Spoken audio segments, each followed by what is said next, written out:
Today on The Right Key, my guest is journalist Sarah Larson. A thoughtful and observant writer, Sarah has contributed over 400 pieces for The New Yorker, including cultural contributions to Talk of the Town, beautiful remembrances for Postscript, and of course her own column, The Podcast Department. She's fantastic. This series was conducted in the spring of 2020 via Instagram, and the audio and video quality do reflect that format. However, the words and insights of these guests are still priceless. This is really a role reversal because Sarah is she's a staff writer at The New Yorker, and that's quite a prestigious position. And to call you just a staff writer, I feel like really undersells what you do. And this is why we're here to talk about you. Sarah is one of the most inclusive and complete reviewers and interviewers I've ever seen in my life. Wow. This is so flattering, Henry. Thank you. And I'm going to talk about you a little more. I find your writing to be really special. Has some rare qualities. To me, your work is both egoless and inclusive. It's full of detail and evocative, colorful emotion, but it never feels heavy-handed. Thanks. It's really fantastic. And for anybody who's not familiar with Sarah's writing, she writes a lot of culture and events pieces for The New Yorker, and she also writes in the podcast department, reviewing podcasts, for those of you who are really into podcasts. And she writes about, but most notably to me, she's written some beautiful epitaphs and postscript pieces for artists. Can you talk about the way that you developed your writing, where you came from, and how your style came about? Had you been writing from a really young age? Yeah, sure. So I grew up in Connecticut, outside of Hartford, and I always wrote my whole life. It was sort of the main thing I cared about, also music. But I'm just an enthusiastic music listener. I never played instruments or anything.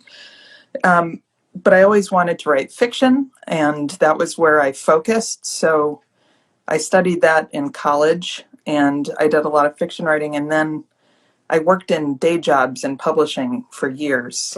I worked for a literary agent for a long time. I worked at a wacky book publishing company editing crazy how-to books. And then I started copy editing at The New Yorker in 2001. Wow. Yeah. So I and I was not trying to be a journalist. I've been at The New Yorker that whole time. And it just, when I started out, the focus, of course, was on the print magazine. The website was really minimal at that point and had only a few pieces from the print magazine on the website.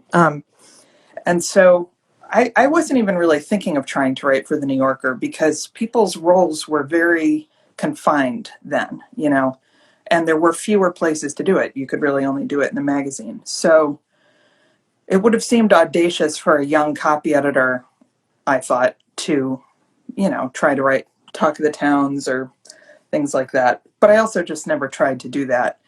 But then as time went on, I started writing little capsule reviews of theater for Goings On About Town, which were unsigned.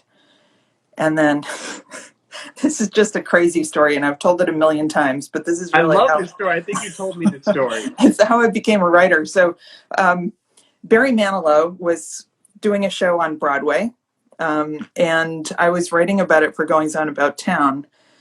And then one of the web editors, Michael Agger, my friend and coworker, said, I want you to write about that for the website.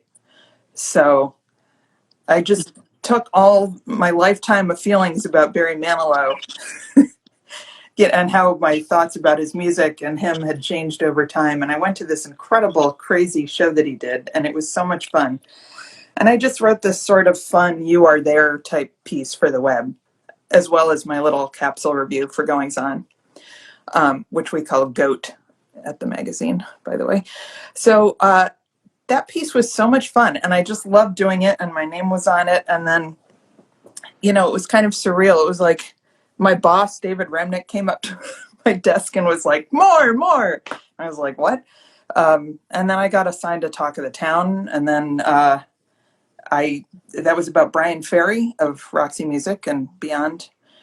And so I interviewed him in the basement of this dingy hotel that had like a jazz orchestra night. And then I was sort of off to the races.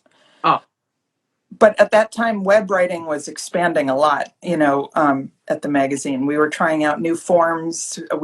I became the first full-time culture writer for our website because we didn't have that stuff yet. This was, God, when was it? It was like 2012, maybe 2013.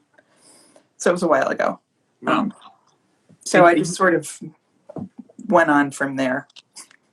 Backing up because I feel like we missed some important things, or at least things that I want to hear about. You went to school at UMass, right? Amherst. Oh, yeah, which was great. And I always say that I majored in rock and roll kind of because, I studied English and film, which was also great, but there were so many amazing concerts there then. This was like 91 to 95, and there were 5 colleges there. Where did you go to college? I went to college in Texas, which is really unlikely, but the University of North Texas has a huge music program and a very well-respected music program. Is that in Austin? No, it's north of Dallas in Denton, Texas. You didn't grow up in Texas, did you? No, I grew up in Iowa. Oh. Yeah. I was born in Idaho. That's another long story, but my dad was stationed there. It's not that long a story. Anyway, yeah, I went to UMass, and I met a great community of artists and writers and musicians then. And a lot of us ended up moving to Boston after that. And some of my friends got into comedy there. And then a lot of that group of friends moved to New York. And that's kind of part of why I ended up moving to New York. I also did not do comedy. But you did. You know so much about music. I met Sarah because she wrote a Talk of the Town piece. Is Talk of the Town still existing, or did they change? Yeah. I'm writing one right now, in fact. Oh, excellent.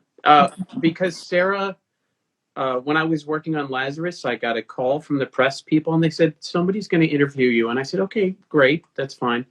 And I get phone calls from the research department, and they were researching facts, something that I was not able to do very much for today because there's not very much online about Sarah Larson other than what she writes. You're the only person who's interested in my background. Oh, I'm very interested. So, yeah, Theo Bleckman, who's watching, is a great vocalist and ECM recording artist, says Talk of the Town is the bomb.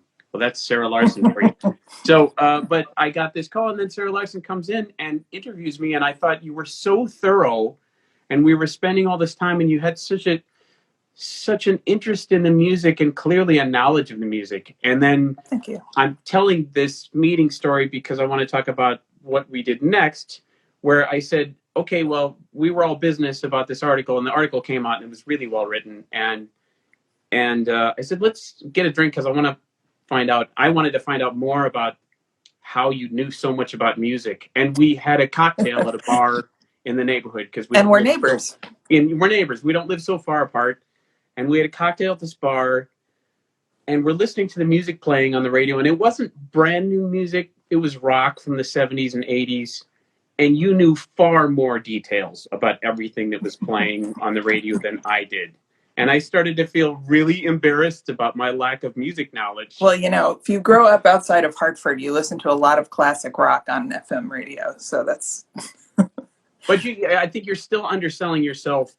And you have you have an almost encyclopedic knowledge of rock from the 60s until now and probably earlier. And I'm trying to figure out what that comes from. Well, it's obsessive. That's definitely overstating it. But another detail about my background is that my parents were young when they had me, like in their early 20s, and they were, baby boomers. They went to Woodstock together, as a matter of fact.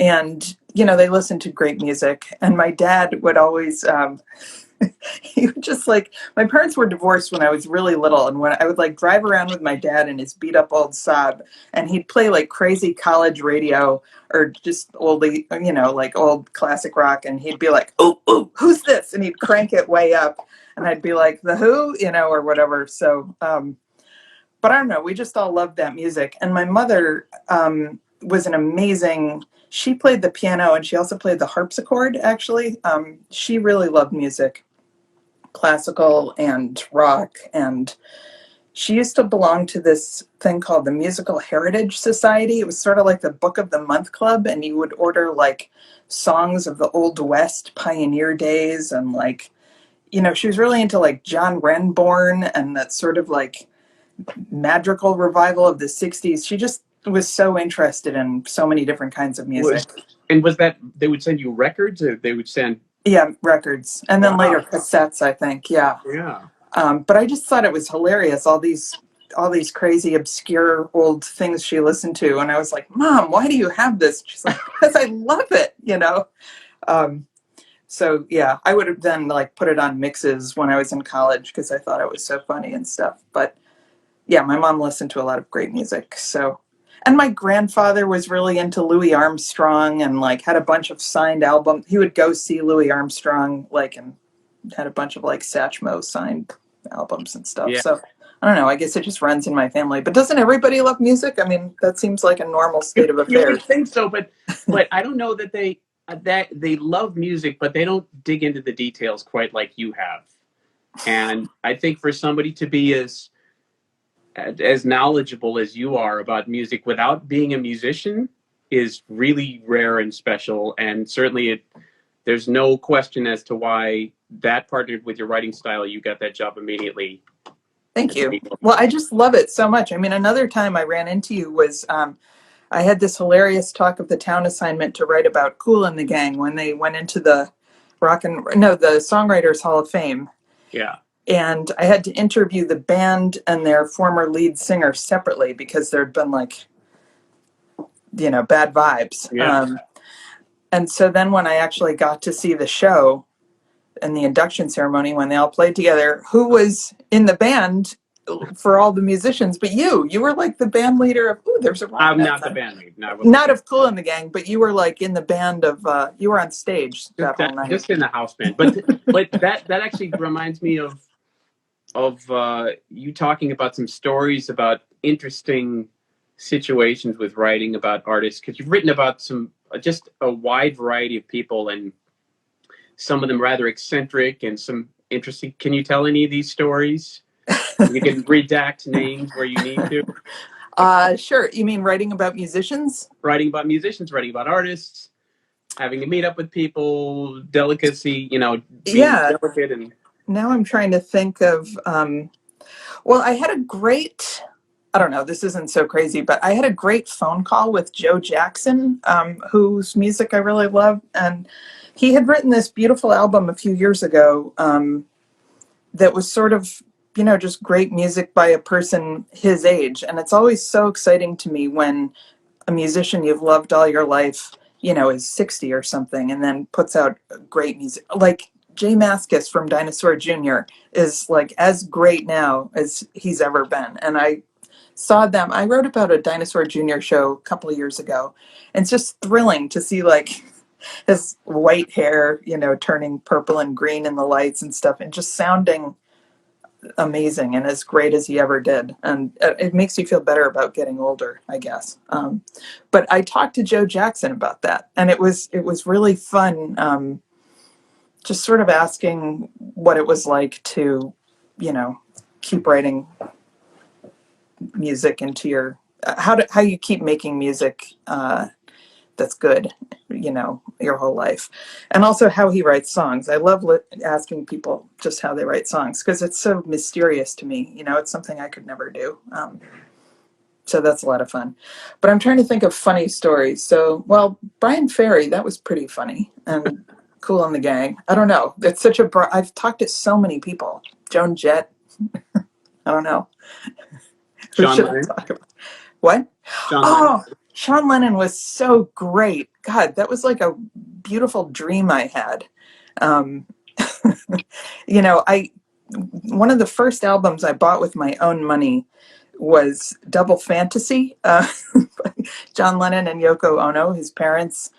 And when I was a kid, I mean, he's about my age, I guess, maybe a little younger. But when I was a kid, I thought about Sean Lennon a lot because I listened to that album so much. And I was also taking Japanese lessons with my mom at the time, which is like weird. She was like, let's learn a language. And I was like, Japanese. So it was all sort of a strange piece that fit together. And, I was a huge Beatles fan as a kid, and I listened to them obsessively. So it was just so beautiful to go into this little space that he records music in and kind of jams in and stuff, and talk to him about his album, which I loved. He made, he has this band with Les Claypool, who Les Claypool isn't always totally to my taste, but like Les Claypool and Sean Lennon together is just so great. And it was so much fun talking to him about that process and stuff. And then as I was walking, and he showed me his little studio, and he had this huge stuffed giraffe, and it was so whimsical. And he said he had that because it was like one that his dad had got him. And that reminded me of reading about him as a kid when I was like reading about John Lennon raising Sean and how happy they were and that kind of stuff. So it was like this beautiful dream. And then I walked out onto the sidewalk, and as I was leaving the door of the building, I looked up and it had a little tiny word, yes, which is like, the story about how John Lennon met Yoko Ono? Like, she was doing this art exhibit, and you like climbed up the ladder and you looked at the ceiling and it said yes on the ceiling, and you like fell in love with her right then. So I was just like, oh my God, it says yes on this door, Wow. Yeah, so that was really great. And he was lovely. Yeah, he was really nice. Yeah, the piece you wrote is really beautiful. I spent some time Oh, thanks. yeah, I spent some time this morning reading various pieces of yours and thinking about stuff, and I was just smiling. I think your style is so welcoming, and the way that you form, obviously you gather a lot of information, and then maybe you take it back to your hive and put it together, and how you're going to tell it. Or I'm wondering about your process, and I've been talking with a lot of artists, and you're certainly an artist. I've been Thank talking you, with a lot of Henry. artists about their process, and how this works for you, because I imagine you as a sponge, and you're going into Sean Lennon's place and you're gathering these details, and some of them are very emotional to you and some of them are evocative, and you pick up on all sorts of details that maybe some people wouldn't see. And I don't know if you're doing that on purpose, or making notes in your head, or if you've got things that you want to make lists of and you take this information home, or do you immediately have a gut feeling about how you're going to write the piece? Well, I think it's sort of all of those things. I take notes on paper and I record when I interview people. And I learned over the course of doing it that one of the most important things to write down is the stuff that you see. And I now take pictures too, just for my notes. But, it can be hard to stay in the moment when you're having a conversation with someone and try to record everything for posterity and get all the details that you want to have and everything. But it's important to get their gestures and, the little moments happening in the room that you're not going to pick up on your recorder. But really the hardest part of writing for me is figuring out what not to include, because there are so many amazing details. Like that afternoon with Sean Lennon, he said a million funny, fascinating things. And also quoting him so that he doesn't sound stoned is sort of tricky, because he's very aware of, he's very self-aware about the funny things that he's saying. And that if you just see the words on paper, like it might just sound kind of cosmic, but he's being funny. So that was sort of like tricky to do too. But yeah, just figuring out like what to leave out is really hard, because I get so excited about every detail and I want to include everything. But I try to put in the funniest quotes that also are the most illuminating and that really get at who the person is. The most interesting visual details. And then, I mean, the other hardest part about writing is just cramming in all the relevant information that you have to get across and make it sound natural. And a lot of the things I write for the magazine are very economical. Like Talk of the Town is 800 words. And when I write for Goings On About Town, which I've been doing again with podcasts lately, because, nothing's going on about town. So we're doing like stuff you can listen to at home. Right. You really have to get a lot of stuff in there and make it seem fun and breezy, but you're trying to convey a lot of practical information, and that's pretty tricky too. But I really love it. I mean, it's the greatest job in the world, I think. And what Especially about when I get to write about music, which I don't all the time. what about the other pieces? I just read your piece about talking on the phone. And she's got this beautiful piece about talking on the phone and how comforting that can be. And certainly from somebody from my generation, your generation, our peers, we remember talking on the landline. We remember that talking to other people in a method that's better than what we're doing right now is comforting, and that's real human connection. Yeah. But the Yeah. talking part is part of the reason why I'm doing this rather than doing Instagram music and things like that, because I feel like the human connection is really important. But you wrote this beautiful piece. Who were you directed to find something like that? Was that an idea of your own? No, I had actually, thank you for saying that. I'd been wanting to write that piece for a long time because I really miss talking on the phone, and it's become this very weird thing to do. Not necessarily among people our age, but it's just people don't do it as much. I even text with my dad. I mean, I talk to him sometimes too, but just sort of everybody texts, and texting is great, but it's not the same. And this is great, but I'm distracted by my own Jem Cohen poster. I wanted to have more plants in my mise en scene. I think it's fine. And your keyboards and stuff, Yeah. I don't know, but when you're talking on the phone, you just are only sort of hearing the music of the person's voice, and it's like you're with your old friend, and it just feels so good, and it's so immediate in a way that feels really novel, and you're really grateful to have at this weird time in our history. I mean, especially I live by myself. You have your wife who you can talk to, and but I just love being able to actually connect with all these people all over the place. I mean, Zoom is great too. I've come to appreciate these weird hangouts we can have with people all over the country, but I had just been wanting to write about the particular joy of talking on the phone forever. Yeah. And then when this happened, I was like, now's the time. And so are these pieces, there's something you're pitching, because you also wrote another piece about emojis or like language of texting with he and ha ha. Oh yeah, that's about how to spell different kinds of laughs. Yeah. Right. I thought it was great. Are these your pitches and these your ideas? Yeah, certainly those were. Yeah. That was just like I was having this hilarious debate with a friend of mine who insisted on spelling his laughs H-E-H-E, and I was just enraged because, like, what does that mean? How do you pronounce it? Are you saying he, or is it like heh, or what's going on? And then I realized that could be just a fun piece. Yeah. So I went to my favorite local restaurant, Porcena, which I also wrote about recently.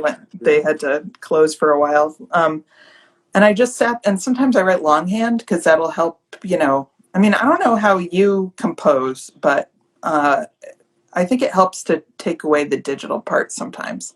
Sure. Not have a glowing screen. And so, yeah, I just wrote that longhand. Every once in a while, I'll get a good, fun, wacky idea and just run with it. I wish I did that more, actually, because I love writing, my impassioned pieces about how to spell laughter or talk on the phone. I think it's great. Do you write quickly and then revise later? Or are you big sort of like vomit to the page and then? Yeah, I mean, the truism, the kind of classic piece of writing advice is to separate the writing stage from the editing stage. And everyone will tell you that over and over. And it's really true. And it's really hard to do, no matter how long, I mean, for me anyway, no matter how long you do it. Because, you have high standards and you want it to be right. You want it to be what you mean. And a lot of times when you're writing a first draft, it isn't the way you want it to be in the end. But you really have to resist the impulse to fix as you go, or you just won't get your ideas out. And writing is so hard anyway that, like, any small impediment is really to one's feeble mind is not really going to help. So it is good to just sort of try to get it out the first time and then revise after that. But I it's a think lot of revision processes too. What?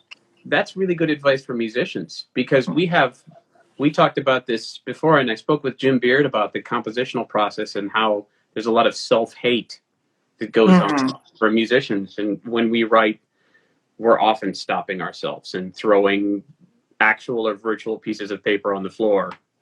And my floor is about 3 feet deep in the stuff that I've thrown away. Do, do you ever, when you're writing music, come up with something and then think, oh no, that sounds too much like such and such? Or Definitely. I would think that would happen a lot. It happens a lot. But,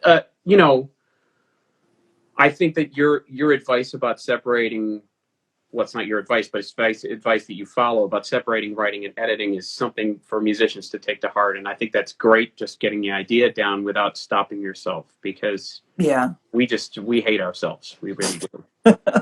It's almost like a Zen thing. I mean, I'm not into Zen or anything, but it's really, to the extent that I meditate or try to control my mental processes, that's one of the only things I guess the only ways I do it, because it's really key.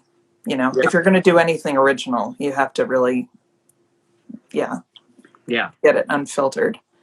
And then the editing process can be really fun. It can be really exciting to refine it and to go back over it and to make it what it should be. Boy, this is making me feel excited about writing, which is not always the case. Well, your writing feels like you're excited about writing. Oh, And thanks. some of the writing that you did that was most striking to me and most meaningful to me is, as I was saying earlier, is these postscript pieces. And I think a lot of them are called postscript or remembrance. Yeah, postscript usually. Yeah. 2016 especially was a very hard year for a lot of us. We had David Bowie, and we had Prince, and we had George Michael, and we had other people lost that year, and a lot of artists. And you wrote that was epitaph for all these people. And, it's the way that you write them. You don't write from a position of asserting your expertise on the artist. Thank you. Even though I know that you have a lot of expertise and you have a lot of knowledge, or even worse, talking about your direct contact with the artist. A friend of mine, and you don't have to comment on this, but a friend of mine was talking about something that happens on Facebook where a famous person dies and then everybody posts their picture with that famous person. Right, yeah. Sort of as if to say, look, famous person died starring me. Right. And you're the opposite of that. I try to, I had kind of a realization when this wasn't a death situation, but when Linda Ronstadt announced that she had Parkinson's-like disease and couldn't sing anymore, it was all over social media. Like, people were really mourning her and lamenting that this was the case, and it was really a bummer. And it was all coming from a place of love, but people were expressing it in a really negative way, And I thought, I want to read something and or write something that's just the love. This is all love, So why are we complaining and acting like, it of course is really sad, but she's still alive and we're just appreciating her, So I wrote a piece appreciating her. And it's very nice of you to say that I know a lot about music, but really the only authority I have is my experience of listening to people. I don't hear things the way a musician hears them, and I hear them as a fan who has emotion and kind of listens carefully. And so I just wrote this piece about growing up listening to her music, and I try, and I don't know how much I succeed, but I try to sort of use myself as a stand-in for the reader. I don't want to make the piece about my childhood. I want to make the piece about the experience of listening to a musician. And I love writing those kinds of things so much. And that was a really fun piece to write. And then when David Bowie died, which, I can't imagine what that was like for you, but that was such an incredible, strange time, because Lazarus was going on and he had just released Black Star that weekend. And so much of us were just so in it and just felt so, and we knew he was sick. Um, and so I just tried to write about him from that perspective too. Um, and yeah, there is a tendency of people to sort of, there are a lot of wrong ways to do it, I feel like. And I just try to stay close to the music. I love listening to things carefully and talking about the music because that's something we can all connect to. Yeah. Yeah. It's I, hard. I, It's sad. I think your tact is really your tact with your tack, not tact, is really unique and spot on about the way of you relating it to your own experience. And you really frame these pieces from an everyman standpoint. Your piece about dancing to Prince, about how you were, how you were younger and dancing to Prince. It brought back all kinds of memories to me Oh, about the good. style of that time and the Yeah. feeling of that time, the way things looked, and you described all that. And it didn't, it wasn't about you. It was just incredibly colorful and evocative of that time and those songs. And I was snapped right back to those memories. And I think that that's what you tried to Thank you. achieve. Yeah, it's really fun. I mean, when we lose someone and we're appreciating what they gave to the world, it's really fun for me to go back and remember what it was like when that person was new and strange. I mean, remember when Prince came along and you're like, what the, wow, it like Let's Go Crazy just seems so far out. And, now it's a song we've heard a million times and we love it or, have whatever reactions to it. But it really felt like, church or something. And he was so audacious. Like, I love going back to that place and just sort of recreating that moment. And of course, plenty of people who might be reading are too young to have remembered that anyway. So that's kind of fun too. But yeah, like when Robin Williams died, I Your hadn't piece been, called The Best Weirdo, right? I Yeah. can't remember, but It's I, great. I read it this morning. oh, thank you. I did that with him. Like I hadn't really been thinking about Robin Williams that much in the past decade or so. But I mean, when I don't know how old you are. I'm 47, but when I was little, like Mork and Mindy was also really crazy. And Robin Williams was kind of a shock to the system somehow. Like everybody was so excited about Robin Williams. And it was fun to remember what that moment was like too. Um, when I had a Mork and Mindy coloring book and thought about the word Shazbot. I don't know. Um, but so many of these creative people are doing something brave and strange and exciting. George Michael, like he was very startling when he came along. And writing that piece, I didn't even realize that he had written all those Wham songs and that he was like a teenager, in the beginning. And oh, yeah, that was astonishing. It's fun to sort of combine my lifelong appreciation of some of these people and then also learn new things about them. And I don't know. I can only write appreciations of people after they die if I really have feelings about them, and their work. And it doesn't have to be they don't have to be my favorite artist of all time or anything, but I can't do it if I don't really have anything to say, and nor should you. Yeah, I think that's fair. How do you handle, aside from the appreciations or from the postscripts and such? How do you handle those assignments? Because surely they must come along where you're less than enthusiastic about the task. And Well, probably you're established enough now. You probably don't have so much of that, but there must be still some work that they say we need you to write about this thing. yeah, luckily, I feel like we have enough writers, and it doesn't often happen that I have to write about something that I don't want to write about. Sometimes I'll review something that I don't like, but that's not really the same. I would never have to write an appreciation of.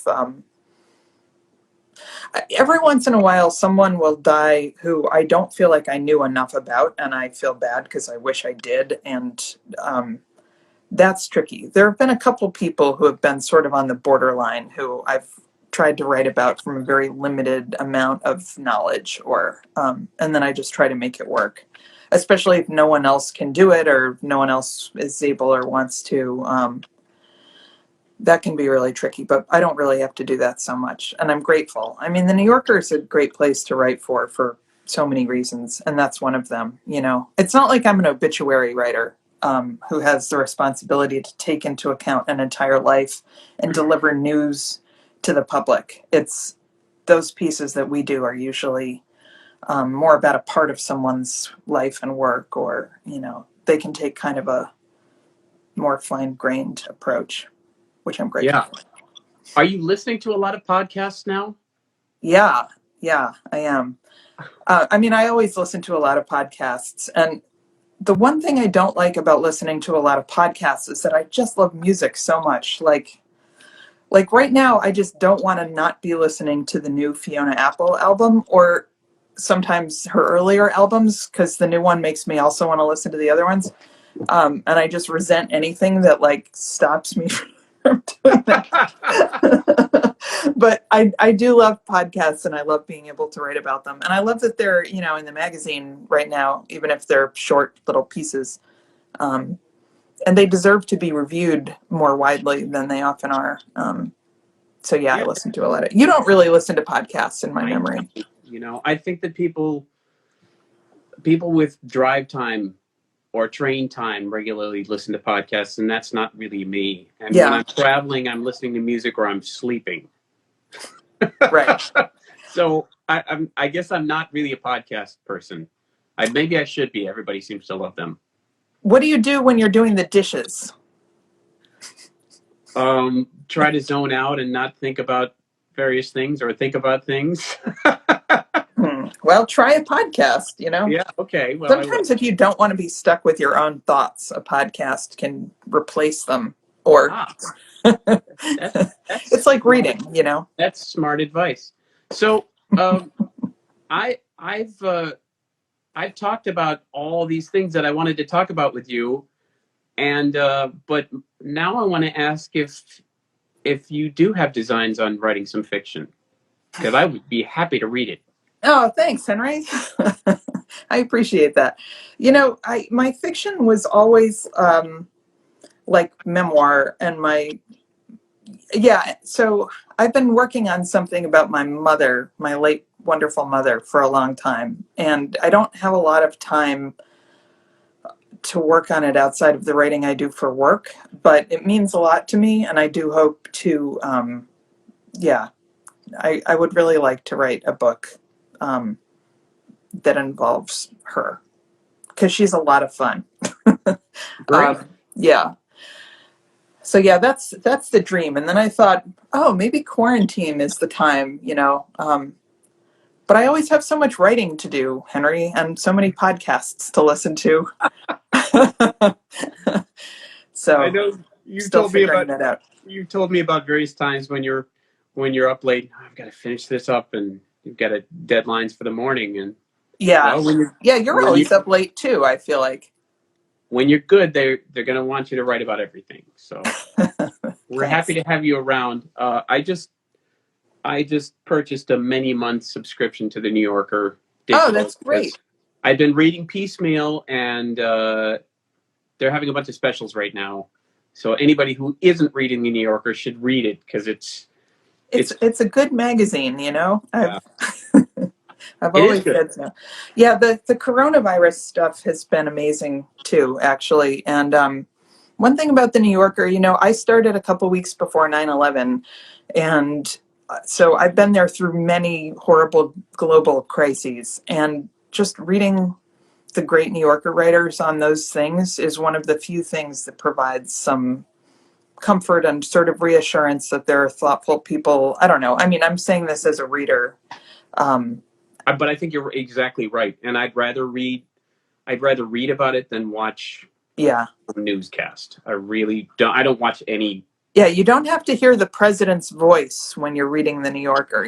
That's that's one thing I'll say about it. We're doing a really great project next week that I'm really excited about, that I did a little piece of, that I think people are going to really like. So yeah, check that out. Well, thank you so much for joining me. Thank you, Henry. And I look forward to reading much more from you and learning much more about you. And maybe in 5 years, I'm going to come back and we're going to talk about your book. Great. I'll see you in the next quarantine. Thanks This a lot, is so Sarah. nice of you to talk to me. I really appreciate it. Thank you. Of course. And Theo Blackman says thank you, Sarah. I don't know if you can see that. But... Hi, Theo. Thanks. Thanks. Take care. Thanks. Take care. Bye.